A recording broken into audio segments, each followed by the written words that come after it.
There's a huge relationship between the promotion of communism and the ideology behind communism and the political ideology of Islam that is in that part of the world.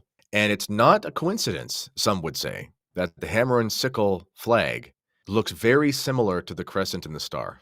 And that sickle, which the communists use to cut human life like unripe wheat, I now saw as changing its figure and its symbolism and becoming, as the book of the Apocalypse said, the moon under the lady's feet. This is prefigured in scripture with Our Lady standing on the crescent moon, but also we look to her apparitions and we can see there's a continuity between Our Lady of Guadalupe and Our Lady of Fatima. Why is Our Lady of Guadalupe standing on a crescent moon in Mexico? There's no Muslims in Mexico. Well, hold on a sec. What happens in the Battle of Lepanto, which is going on at the same time as the apparitions of Our Lady of Guadalupe? An image, a replica of Our Lady of Guadalupe is sent from Mexico to Don John of Austria, who leads the fleet, and he has the banner of Our Lady standing on the crescent moon going into battle and winning the miraculous war for Europe against the Ottoman Turk Muslim Empire.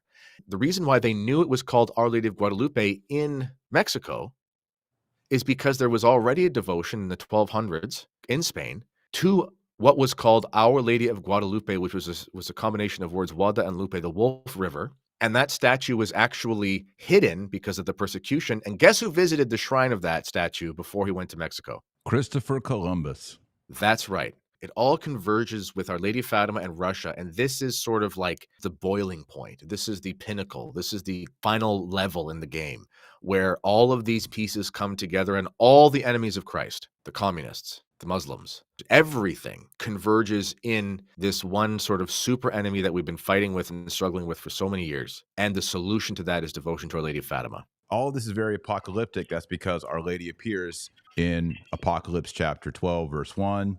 Yes, Our Lady is standing victorious over the crescent, but who shows up to attack her? The red dragon. So we're talking about Islam. We're talking about Russia. We're talking about, in my belief, China, the red flags with the red dragon. It's all there in the apocalypse. Yep. If I could choose which century I'd be born in, I'd go 1st century or 13th century. You know, Thomas Aquinas, Bonaventure, Louis IX be great. But we're living in a century or in time period where things seem to be escalating. More chaos within the church in the several past decades. But there is a culmination. We are moving up to some sort of summit here between the forces of good with Christ and the forces of evil with the red dragon and Satan.